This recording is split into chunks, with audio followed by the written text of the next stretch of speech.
We were doing infrastructure and in infrastructure में हमने अभी तक किया है क्या क्या टॉपिक्स किए, मैं पहले आपको एक बार बता देता हूँ इंफ्रास्ट्रक्चर में हमने क्या क्या किया है। इंफ्रास्ट्रक्चर का meaning economic and social infrastructure, उसकी टाइप्स, अब मैं उसको वापस नहीं कर रहा हूँ। Importance of infrastructure in general आ गया। Okay, state of infrastructure in India कि we were in really bad state, वो सब इसमें है। फिर आ गया पहला सोर्स एनर्जी, जो हमने कल किया। एनर्जी मेन सोर्स है किसी भी कंट्री की इकोनॉमिक ग्रोथ के लिए, मेन इनपुट है वो। फिर इसको हमने दो क्लासिफिकेशन की थी, commercial non commercial, conventional non conventional. फिर इसके बाद मेन सोर्सेज ऑफ एनर्जी, तो उसमें भी हमने कन्वेंशनल सोर्सेज कौन कौन से हैं और नॉन कन्वेंशनल कौन कौन से हैं। तो कन्वेंशनल में कोल, पेट्रोलियम, नेचुरल गैस, इलेक्ट्रिसिटी, ये किया था। नॉन कन्वेंशनल में solar, wind, biomass. Solar energy का रीसेंट पास्ट में आपको पता है, आपको अगर नहीं पता क्योंकि इस पे क्वेश्चन आ सकता है, India is leading in solar power generation, not leading but we are the amount of progress we made in last 5 years is highest in the world. हमने सोलर एनर्जी में बहुत ज़्यादा कंट्रीब्यूट किया, स्पेशली मोदी की जब से गवर्नमेंट आई है। तो इंडिया में अभी सोलर की कैपेसिटी बढ़ रही है और सोलर का प्रॉस्पेक्ट बहुत अच्छा इंडिया में इसलिए भी है क्योंकि we are a tropical country. हम 8 मतलब इक्वेटर से, वो 0 पे होता है ना इक्वेटर, हम 8 डिग्री नॉर्थ से स्टार्ट हो जाते हैं और ऊपर हम अगर इस टाइम जहाँ पे उसके साथ लड़ाई चली है चाइना के साथ, DBOs वाला जो एरिया जो हमारा नॉर्थन एरियाज है, उसको ऑल्टीट्यूड देखें तो वो जो जाता है 35-40 तक नॉर्थ तक। तो हम एक लैटिट्यूडनल एक्सपेंस कितना है हमारा, ये देखो। तो हमारे पास कई जगहें ऐसी हैं जिनमें से 365 में से मोर देन 300 डेज भी सनशाइन रहती है, मतलब धूप रहती है। तो तब उस केस में तो हमारे पास तो बहुत तगड़ा सोर्स है एनर्जी का, सोलर एनर्जी को। तो वो ही गवर्नमेंट अब कर रही है। रीन्यूएबल एनर्जी है, इको फ्रेंडली है, ग्रीन कार्बन फुटप्रिंट है नहीं है उसका, ऑल्टरनेटिव सोर्स है और लो इन्वेस्टमेंट है, वन टाइम इन्वेस्टमेंट है उसमें। तो सोलर एनर्जी का प्रॉस्पेक्ट इंडिया में अब बहुत अच्छा है।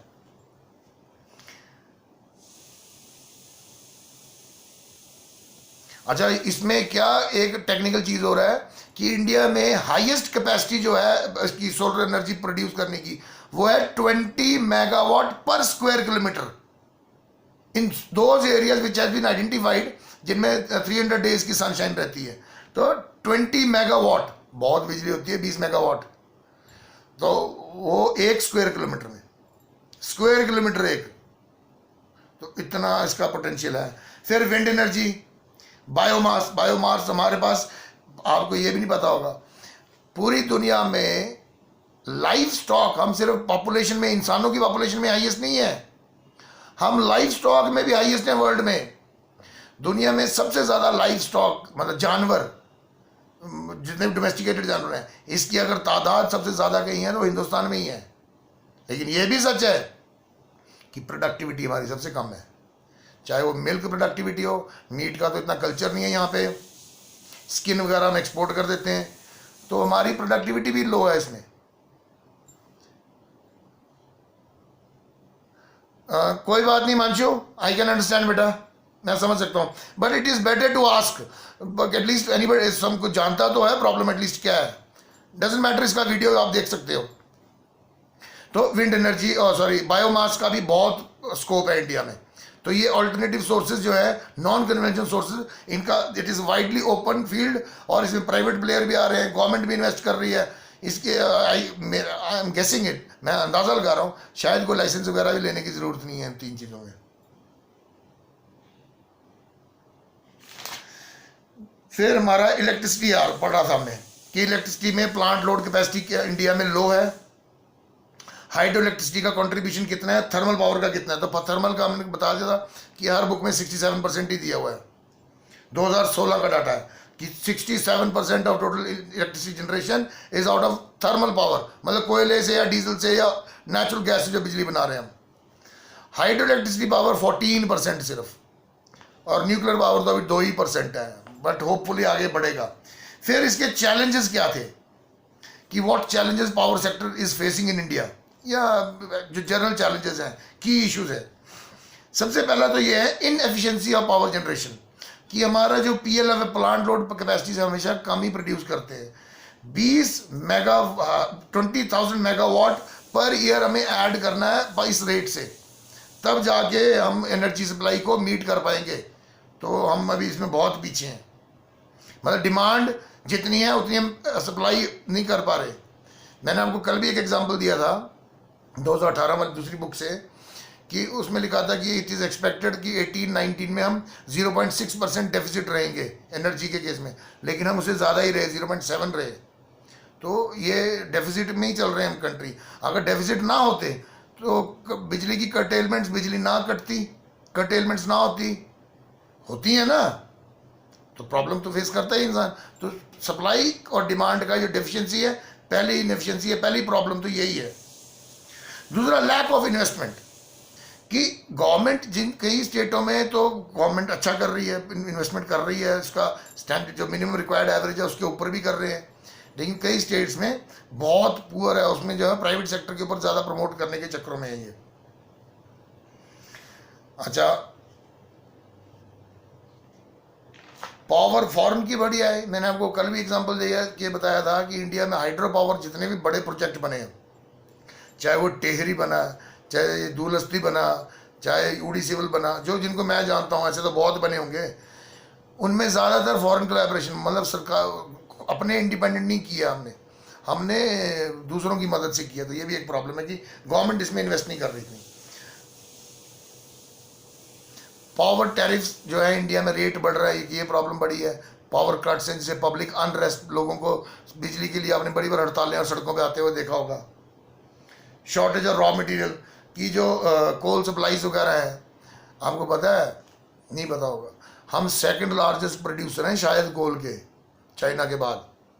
हम we are the second largest producer of coal, और एक्सपोर्टर भी हम बहुत ज़बरदस्त हैं।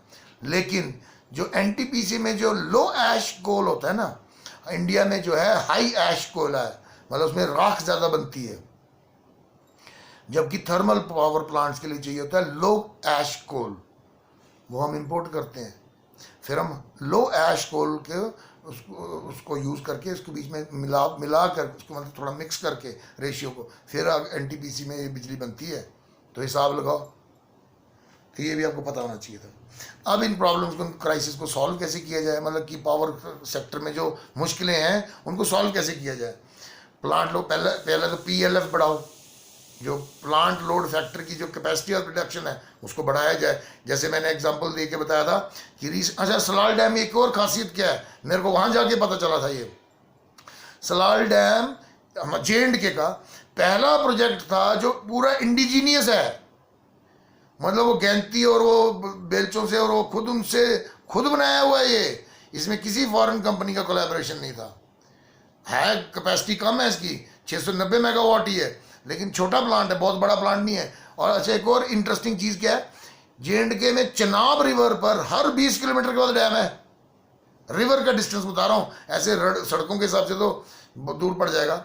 एक ही रिवर पे 70 किलोमीटर 80 के अंदर 3 डैम है, इस पे 4 डैम, बगलियार भी तो आ गया, अब धूल, हस्ती, बगलियार, सलाल, अभी उसी पे आगे जाके एक और बनने जा रहा है। तो ये इतनी हैवी, मतलब इसमें इतना, ब्रह्मपुत्र और चनाब, ब्रह्मपुत्र को तो टेम ही नहीं कर सका कोई, वो इतनी, it is such a big river कि भी उसको कंट्रोल ही नहीं कर सका। डैम बनाने के लिए आपको पहले रिवर को रीडायरेक्ट करके कहीं और से पानी बहाना पड़ता है, फिर ही आप डैम बना लेते हो, फिर आप उसको मेन द्वारा उस कोर्स पे लाते हो। ऐसा ही हो सकता है ना, चलते पानी में कैसे डैम बनाना किसी ने। तो ब्रह्मपुत्र में वॉल्यूम ऑफ वाटर इतना बड़ा है, इतनी बड़ी रिवर है, मेरे ख्याल से कईयों ने, जिसने देखी होगी उसको पता होगा, वो तो रिवर लगती नहीं, it seems as it is a sea, उसको टेम ही नहीं कर सका। उसको ओरिजिन जहाँ है वहाँ पे टेम किया है इसने, चाइना ने, और वो भी वर्ल्ड का सबसे बड़ा डैम बना हुआ है, 3 गॉर्जेस डैम, यांगसे, ह्वांगहो और एक और रिवर है, क्या नाम है उसका, यांगसे, ह्वांगहो और एक और मेरे को नाम याद आ रहा है, इन 3 का वो कन्फ्लक्स है, वहाँ पे बनाया हुआ 3 गॉर्जेस डैम। तो इंडिया में प्लांट लोड कैपेसिटी कम है, पहला तो इंक्रीज ये करना चाहिए। दूसरा, सप्लाई, जब प्लांट वो तो ऑटोमेटिकली हो जाएगा ना कि increase the supply of electricity, कि जितनी डिमांड है उतनी इलेक्ट्रिसिटी प्रोड्यूस हो या मार्केट में बेची जाए। Transmission and distribution losses, TND losses बोलते हैं इसको, कि वितरण और बंटने के लिए, जैसे मेन हाई टेंशन वायर आ रही है 100 किलोमीटर के बाद, फिर एक शहर में डिस्ट्रीब्यूशन सेंटर बना हुआ, फिर आगे सब स्टेशन बने हुए हैं, फिर आगे हर मोहल्ले में एक ट्रांसफार्मर लगा हुआ है, फिर आगे डिस्ट्रीब्यूटर, ये पूरा नेटवर्क है ना, इसमें तो करोड़ों अरबों रुपए का एक्सपेंडिचर है। लैंड एक्वायर पड़नी पड़ती है, फिर खंबा लगता है, फिर ट्रांसमिशन लाइन बचती है, तो हर चीज़ में मेंटेनेंस है, सबकी सैलरी है, इट इज़ एक्सपेंसिव बिजनेस। तो TND में जो लॉसेज होते हैं उसको रिड्यूस करना, ट्रांसमिशन और डिस्ट्रीब्यूशन में। इंक्रीज इन इन्वेस्टमेंट की, इंक्रीज, अगर इन्वेस्टमेंट कमी प्रॉब्लम थी तो अब इन्वेस्टमेंट बढ़ाओ, तभी इसकी प्रॉब्लम सॉल्व हो जाएगी। फिर रीन्यूएबल एनर्जीज को एक्सप्लोर करना, जो कि हम कर रहे हैं। विंड एनर्जी हमारे यहाँ पे इतनी प्रेवलेंट नहीं है, क्योंकि विंड जो होती है या तो बिल्कुल डोलड्रम्स में चलती है इक्वेटर के आसपास, या फिर जो सब टेम्परेट जोन होती है, हाई विंड एरियाज वो होते हैं। देखो विंड का पैटर्न ज्योग्राफी वालों को समझ में आएगा। When there is a stark difference between the temperature, high temperature low temperature 100 kilometre में ही है या 70 किलोमीटर में है, तो वहाँ विंड जो है ज़्यादा चलेगी। गर्मियों में आपने देखा होगा, यहाँ पे गर्मी होती है, ऊपर पत्नीटॉप लताटॉप ठंडे इलाके हैं, तो हर रोज़ शाम को हवा चलती है ना।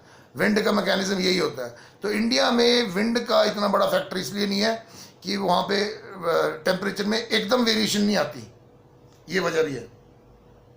तो रीन्यूएबल रिसोर्सेज जो है हमारे यहाँ, टाइडल एनर्जी हो सकती है, हिमालयन बेल्ट में जियोथर्मल के सोर्सेज मिल सकते हैं, अदरवाइज ये सोलर पावर के एनर्जी सोर्सेज हमारा वेस्टर्न इंडिया पूरा ही है, पूरा लद्दाख वाला एरिया पूरा ही है, क्योंकि वो क्लाउड से ही ऊपर चले जाता है, तो सनशाइन ही सनशाइन है वहाँ। और एक ये है लास्ट कि improve the efficiency of SEBs, state electricity boards, कि उनका जो है फिनांस, उनकी फैसिलिटीज़, उनके पास जो गैजेट्स हैं, ट्रांसमिशन के जो इक्विपमेंट्स हैं वो अच्छे हों, कि वेस्टेज मिनिमाइज हो, इस तरह के स्टेप्स उठाने चाहिए। तो इलेक्ट्रिसिटी में ये है, इतना सी इन्फॉर्मेशन है। अब है हमारा हेल्थ में भी उतना वो नहीं है, खैर जेनरिक, लेकिन आपको पता होना चाहिए कि हेल्थ में क्या क्या है। हेल्थ सेक्टर इंडिया में एक बहुत बड़ा फैक्टर है, क्योंकि ये सीधा सीधा इफेक्ट करता है 3 चीज़ों को। एक, एफिशिएंसी को, कि ह्यूमन वर्क है जो, उसकी एफिशिएंसी, उसकी काबिलियत, उसकी काम करने की कैपेसिटी, प्रोपेंसिटी को बढ़ाता है। दूसरा, प्रोडक्टिविटी, कि प्रति व्यक्ति की जो उसकी इनकम है, आमदनी, उसको बढ़ाता है, क्योंकि उसकी प्रोडक्टिविटी बढ़ जाती है। तीसरा, इंक्रीज इन मेंटल एबिलिटीज़, इंसान के जो मानसिक उसका स्तर है उसको वो बढ़ाता है। तो हेल्थ एक देश में सीधा सीधा कंट्रीब्यूट ये 3 तरीके से करती है। अब इंडिपेंडेंस के बाद हेल्थ सेक्टर में डेवलपमेंट क्या क्या हुई, मोटे मोटे अगर कोई लिखना चाहता है लिख लो, क्योंकि मैंने ईयर मार्क करके रखे हैं, मैंने अंडरलाइन करके रखे हैं डाटा, और वो भी लेटेस्ट है। तो फॉलोइंग ऑब्जर्वेशंस हैं कि इंडिया में जो हेल्थ फैसिलिटीज इंप्रूव हुई हैं। सबसे पहला, डिक्लाइन इन डेथ रेट। 1957 में था 27 पर 1000 पर्सन, मतलब प्रति 1000 व्यक्ति पर 27 आदमी मरते थे, डेथ रेट था। और 2017 में ये डिक्रीज हो गया 6.3%। 27 पर 1000 इन 1951 एंड 6.3 पर 1000 इन 2017। पहला तो डिक्लाइन हो गया डेथ रेट में। दूसरा, इन्फेंट मोर्टेलिटी रेट। इन्फेंट्स होते हैं जो विद इन 1 ईयर की जो एज होती है, 1 साल के भीतर वाले जो छोटे बच्चे होते हैं उनको इन्फेंट्स कहा जाता है। उनका मृत्यु दर, इन्फेंट मोर्टेलिटी रेट, तो 146 पर 1000 था 1951 में। ये ज़्यादातर 51 और 2000 का कंपैरिजन है। तो 146 इन 1951 और 32 पर 1000 इन 2017। तो 146 इन्फेंट्स मरते थे पर 1000 1951 में, और 2017 में 32 इन्फेंट्स पर 1000 में से, ये फर्क। दूसरा ये हो गया इन्फेंट मोर्टेलिटी रेट। तीसरा डेवलपमेंट हेल्थ सेक्टर में ये हुई कि लाइफ एक्सपेक्टेंसी बढ़ गई। औसतन आदमी, the average longevity of the human life, ठीक है, कि औसतन आदमी कितना, आम आदमी औसत मतलब एवरेज, कि टोटल जितने मरे सब में बराबर डिवाइड किया, एवरेज वैसे निकलेगी ना, तो वो होती है लाइफ एक्सपेक्टेंसी। तो लाइफ एक्सपेक्टेंसी कितने ईयर की थी?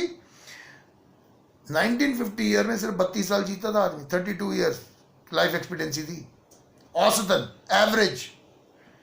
और 2018 में 69.4 ईयर्स, मतलब ऑलमोस्ट 70 साल का आदमी मरने लगा। ये कैसे होने लगा? हेल्थ फैसिलिटीज़ इंप्रूव हुई, प्राइमरी हेल्थ सेंटर्स, अलग अलग दवाइयाँ, मेडिसिन, नई नई research, living style, stress, nutrition, ये सब चीज़ें आएंगी ना इसके अंदर। तो ये फ़र्क आया। लाइफ एक्सपीरियंसी 32 ईयर्स, 32 साल 1951 में। ये भी नहीं हम बोल सकते कि आज़ादी से पहले होता था, यही मान लेते कि भी अंग्रेजों ने मार दिए होंगे, लाठी खा ली होगी, या प्रोटेस्ट करते होंगे तो ज़्यादा डेथ्स हुई होंगी। ये तो 51 है, जब हम रिपब्लिक भी अनाउंस हो गए, प्लानिंग कमीशन बन गया 51 में। तो ये एक फ़र्क, एक डेवलपमेंट ये हुई।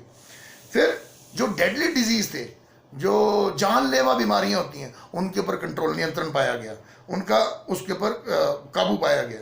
जैसे मलेरिया, ट्यूबरक्लोसिस, जिसको टीबी आज भी है, टीबी फ्री करने में नहीं हुए हैं अभी हम, कॉलेरा, स्मॉल पॉक्स, लेप्रेसी, बड़ी तरह की बीमारियां थी ऐसे तो, लेकिन वो बीमारियां थी जो फिर बढ़ते बढ़ते इंसान को ख़त्म ही कर देती थी। अभी हम पोलियो फ्री हो गए, हमसे पहले श्रीलंका हो गया था 1 साल पहले। पोलियो फ्री होने के लिए ये ज़रूरी है कि फॉर 2 कैलेंडर ईयर्स, मतलब 2 साल तक एक भी केस रिपोर्ट ना हो पोलियो का, then countries declared as a polio free. तो हम पोलियो फ्री हो गए। इंडिया में पोलियो के केसेस अब नहीं आते, लेकिन टीबी फ्री नहीं हुए हम। इंडिया ये विजन लेके चल रहा है कि 2025 तक हम जो है टीबी फ्री हो जाएंगे, लेकिन I still see a very, it is a distance thing, क्योंकि ये तो बीमारी बढ़ ही रही है उल्टा। तो ये उसमें फ़र्क पड़ा, ये इम्प्रूवमेंट हुई कि इनको कंट्रोल में लाया गया।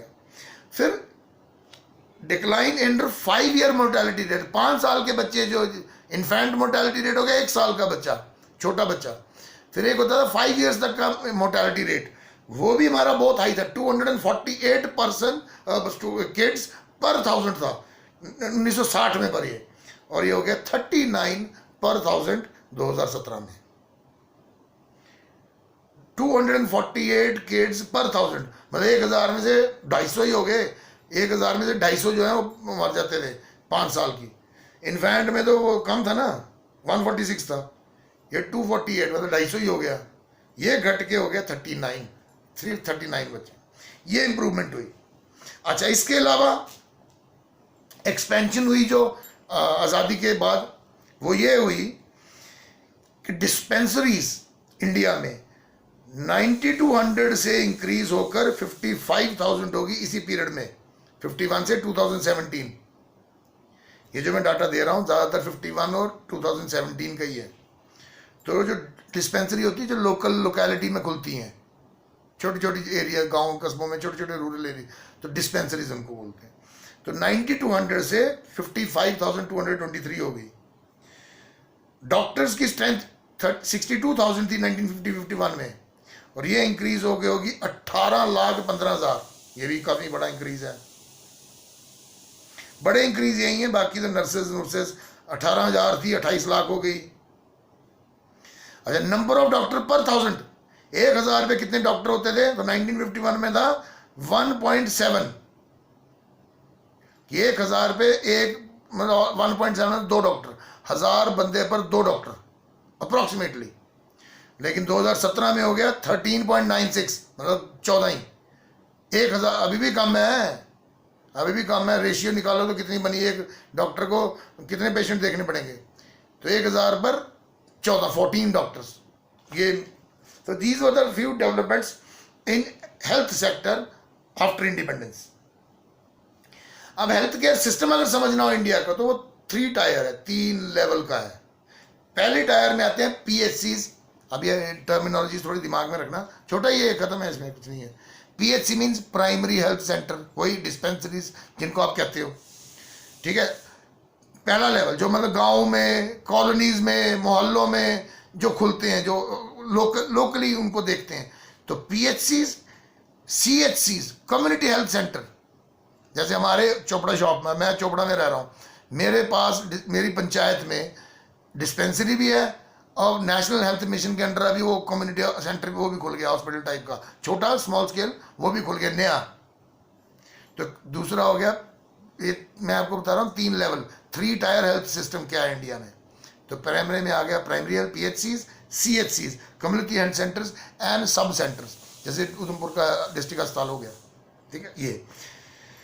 अच्छा, ये छोटे हॉस्पिटल्स होते हैं, इसका फीचर तो नॉर्मल यही है। नॉर्मल ज़्यादातर ये इम्यूनाइजेशन, ये ज़्यादातर खोले इसलिए जाते हैं ताकि जो छोटे बच्चे पैदा हो रहे हैं उस एरिया में, उनका जो बेसिक जो इंजेक्शन वगैरह, इम्यून्स और इम्यूनाइजेशन जो उनके टीकाकरण जो होना है, उसके पैकेजेस को चलाया जाए, लोगों में अवेयरनेस दी जाए, इस तरह के इनके मेन ऑब्जेक्टिव होते हैं। लोकल ट्रीटमेंट मतलब बाहर कोई बड़ी बीमारी का इलाज नहीं कर सकते ये, मतलब इस तरह के ट्रीटमेंट्स करते हैं ये सेंटर्स।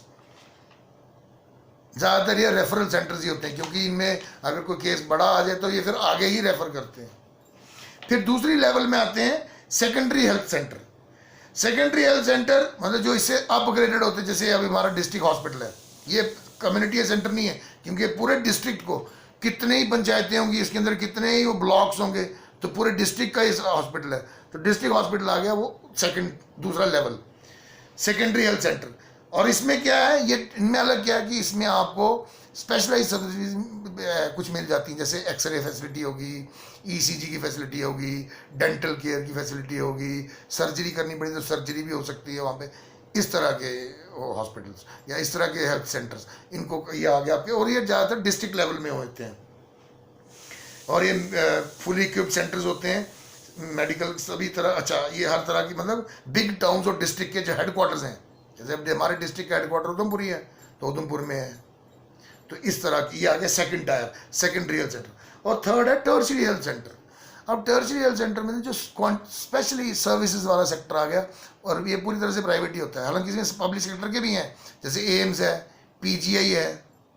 अच्छा, इस तरह के जो बड़े फेमस इंस्टीट्यूट्स हैं इंडिया के, ये पोस्ट ग्रेजुएशन इंस्टीट्यूट्स हर जगह, लखनऊ में PGI, चंडीगढ़, इस तरह के जो गवर्नमेंट के भी हैं। लेकिन टर्शियरी सेक्टर में ज़्यादा कंट्रीब्यूशन हेल्थ सेंटर का प्राइवेट सेक्टर का ही है। और ये वो वाले हेल्थ सेंटर होते हैं जो स्पेशलाइज्ड होते हैं, सुपर स्पेशलिटी वाले। हड्डियों वाला तो पूरा डॉक्टर अस्पताल ही हड्डियों वाला ही होगा, हो सकता है हार्ट का होता पूरा हार्ट इंस्टीट्यूट ही बनाया होगा, जैसे है ना स्कॉट हार्ट इंस्टीट्यूट, कई जो हार्ट कई देखते हैं। फिर कैंसर है तो वो कैंसर हॉस्पिटल ही, तो ये specialised expert high end medicine वगैरह यूज़ करते हैं, हायर टेक्नोलॉजी यूज़ करते हैं, और मतलब जो बाकी अफोर्ड नहीं कर सकते वो ये करते हैं। तो ये थर्ड टीयर होगी। अच्छा, अब प्राइवेट सेक्टर और हेल्थ सेक्टर का इंफ्रास्ट्रक्चर, तो आप यहां से अंदाजा लगा लो कि प्राइवेट सेक्टर का 80% कॉन्ट्रीब्यूशन है इंडिया में। प्राइमरी हेल्थ सेंटर भी होने के बाद, सेकेंडरी हेल्थ सेंटर होने के बाद भी, PGI, AIIMS, tertiary health centre होने के बाद भी 80% कॉन्ट्रीब्यूशन हेल्थ सेक्टर का प्राइवेट सेक्टर का ही है। तो इसका ये मतलब भी हुआ ना कि 80% जो खर्चा हो रहा है इंडिया, हिंदुस्तान की पॉपुलेशन की हेल्थ के ऊपर, उसमें से 80%, 80% जो है वो प्राइवेट सेक्टर ही खर्च कर रहा है या इन्वेस्ट कर रहा है।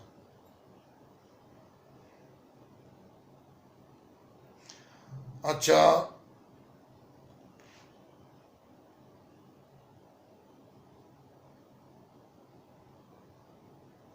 78% रूरल एरिया में और 81% अर्बन एरिया में लोग जाते हैं प्राइवेट इंस्टीट्यूट्स में ही। तो रेशियो देख लो, चाहे वो रूरल एरिया हो तो चाहे अर्बन एरिया हो, 78% देहात में और 81% शहरों में प्राइवेट इंस्टीट्यूट्स में जाते हैं इलाज कराने के लिए। तो सरकारी अस्पताल इसका मतलब कम कंजस्टेड होते होंगे, तभी तो और हॉस्पिटल्स खुल रहे हैं, क्योंकि डिमांड इतनी ज़्यादा होती होगी, इतने ज़्यादा पेशेंट्स आते होंगे, तो वो और ज़्यादा खुल रहे हैं। हॉस्पिटल की पहले एक बिल्डिंग थी, फिर एक और बना दी, फिर एक और बना दी। ऐसे देखना प्राइवेट हॉस्पिटल्स कितने कितने बड़े हो गए। सिंपल मैकेनिज्म है, हम तो इकोनॉमिक्स पढ़ रहे हैं, हमें तो समझ में आती है बातें। इंडिपेंडेंस के टाइम पे प्राइवेट सेक्टर का कंट्रीब्यूशन सिर्फ 8% था, तो वो भी कुछ तरह कहते जैसे इंडिया में और पाकिस्तान में भी खुले हुए हैं, सर गंगाराम हॉस्पिटल इस तरह के। तो सर गंगाराम ने अस्पताल ही खोले, तो प्राइवेट लोग भी खोलते थे इंडिया में, टाटा ने भी खोला होगा किसी ने पक्का। तो वो कंट्रीब्यूशन सिर्फ 8% था। और आज प्राइवेट हॉस्पिटल्स की टोटल स्ट्रेंथ देखी जाए, टोटल हॉस्पिटल्स में 93% जो है प्राइवेट हॉस्पिटल है।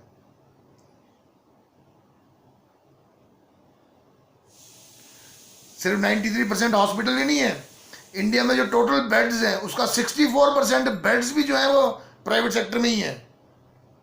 और जो टोटल डॉक्टर्स हैं इंडिया में उसका 80 to 85% डॉक्टर्स भी प्राइवेट सेक्टर में ही हैं। तो इतनी वेरिएशन है। बाप रे। अच्छा, अब इंडिया में जो हेल्थ सेक्टर है उसको क्या किस तरह की प्रॉब्लम्स फेस, जैसे एनर्जी में फेस करनी पड़ रही थी कि ट्रांसमिशन और उसमें लॉस हो रहा था, स्टेट इलेक्ट्रिसिटी बोर्ड जो इनएफिशिएंट थे, टेक्नोलॉजी ऐसी थी, ये सब भी पड़ा। अब हेल्थ सेक्टर कि हेल्थ सेक्टर में क्या क्या ज़्यादा चैलेंजेस आने लगे। पहला या हैं अभी पहला तो unequal distribution of health care system, कि अनइक्वल है। अनइक्वल इस तरह से है, आप अभी भी देखो उधमपुर में अगर बीमार होगा तो जम्मू जाएगा, जम्मू से अगर कोई प्रॉब्लम ज़्यादा प्रॉब्लम हुई तो चंडीगढ़ जाएगा। तो हर केस में शहरों की तरफ ही जा रहा है ना आदमी। बिहार में कोई बीमार होगा तो पटना आएगा, यूपी में कोई बीमार होगा लखनऊ आएगा, तो ऐसा ही होता है ना। तो मतलब अर्बन सेंटर्स में हेल्थ केयर की फैसिलिटीज़ ज़्यादा हैं, ज़्यादा अच्छी हैं, और रूरल एरियाज़ में कम है। तो अनइक्वल डिस्ट्रीब्यूशन एक ही है। फिर कम्युनिकेबल डिजीजेस, ये एक बड़ी थ्रेट है सोसाइटी के लिए और हॉस्पिटल्स और हेल्थ केयर के लिए। कई डिजीज, अभी ये कोरोना ही ले लो, इससे पहले सार्स था, उसने भी बहुत तबाही और कहते हैं सार्स का ही एक डेरिवेटिव है ये कोविड जो निकला है, उसके और इसके फीचर्स मिलते जुलते हैं सार्स के और इसके। इससे पहले HIV था, एड्स था, इस तरह के डिजीज़ हैं। ये भी एक चैलेंज है, ये एक प्रॉब्लम है जो फेस करता है हेल्थ सेक्टर, क्योंकि इसका कोई इलाज नहीं है इनका भी। तीसरा, poor management. There is a big mismanagement, mismatch भी है, पेशेंट्स, अमाउंट ऑफ पेशेंट और अमाउंट ऑफ हेल्थ केयर। देखना आप सरकारी अस्पतालों में लाइनें लगी, इतनी सुबह 5 बजे बेचारे लोग लाइनों में लग जाते हैं, कमी है, पुअर मैनेजमेंट। चौथा, प्राइवेटाइजेशन, कि निजीकरण हो रहा है, तो इसमें वेलफेयर कहाँ है? अगर निजीकरण करना है तो मतलब आपको यू नीड टू पे फॉर द हेल्थ सर्विसेज, ये भी एक प्रॉब्लम है। सैनिटाइजेशन पुअर है, और एक ये भी है कि हमारे यहाँ पे टेक्नोलॉजिकल हम इतने एडवांस नहीं हुए, तो जो मेंटेनेंस है वो इतनी आपकी नहीं है, इतनी प्रॉपरली मेंटेन्ड नहीं है। हॉस्पिटल्स प्राइवेट हैं, गवर्नमेंट के हॉस्पिटल्स नहीं है। अच्छा, ये हो गया चैलेंजेस। आपको पता है ग्रीन बॉन्ड्स क्या होते हैं, या ग्रीन टैक्स क्या होता है, ग्रीन वर्ड क्या होता है? बोलो बेटा बोलो।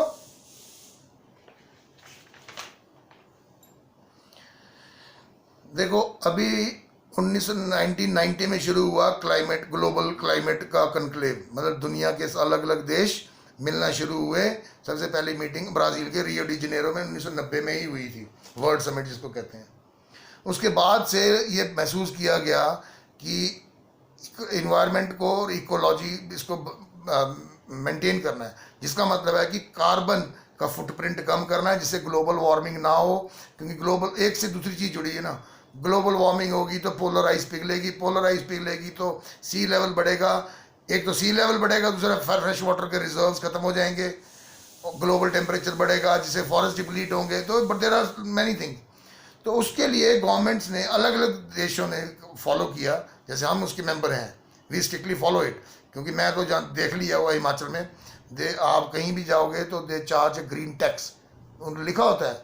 और व्हाट ग्रीन टैक्स मीन्स कि प्लास्टिक आप यूज़ करोगे या पेट्रोल आप बर्न करोगे या डीजल बर्न करोगे, उसके रिवार्ड, उसके अगेंस्ट हम ये टैक्स ले रहे हैं, हम अपने क्लाइमेट को उतना उस पर इन्वेस्ट करेंगे।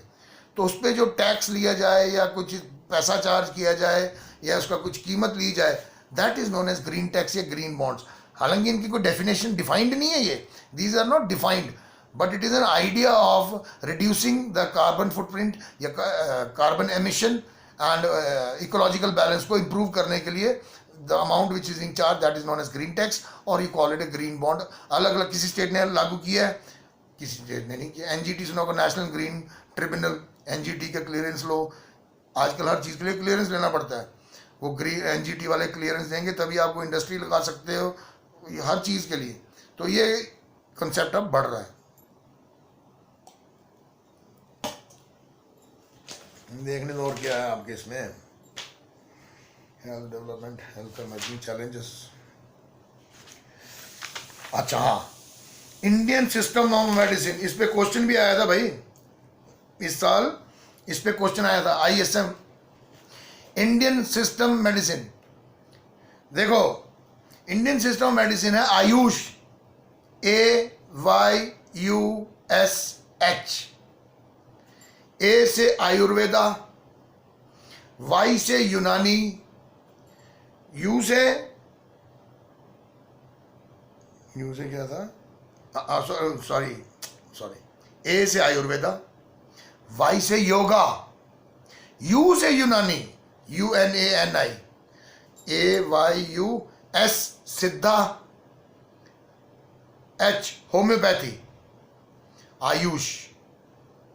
ये 5 मेडिकल प्रैक्टिसेस इंडिया में चलती हैं। और अब हमने आयुष मंत्रालय, there is a new ministry specially devoted to Ayush for the research in these 5 Indian medicinal practices. India में ये 5 प्रैक्टिसेस सदियों से चली आ रही हैं। इसमें एलोपैथी नहीं लिखी, जो हम अंग्रेजी दवाइयाँ पत्ते लेके खाते हैं, जो वो नहीं है। ये इंडियन सिस्टम ऑफ मेडिसिन कि इंडिया में जो पारंपरिक चलती आ रही थी, AYUSH, ए से आयुर्वेदा, वाई से योगा, यू से यूनानी, एस से सिद्धा, ये सिद्धा प्रैक्टिस साउथ में होती है। और क्या बचा, H होम्योपैथी, वो जो ड्रॉप डाल के देते हैं होम्योपैथी की दवाई। तो these are the 5 Indian practices which consist of Indian system of medicine. ठीक है, ये याद रखना। आप दूसरी चीज ये याद रखना कि आयुष 1 अप्रैल 2015 को एस्टेब्लिश हुआ था आयुष मंत्रालय। ठीक है, बस दैट्स इट। सो ये this is all about your infrastructure.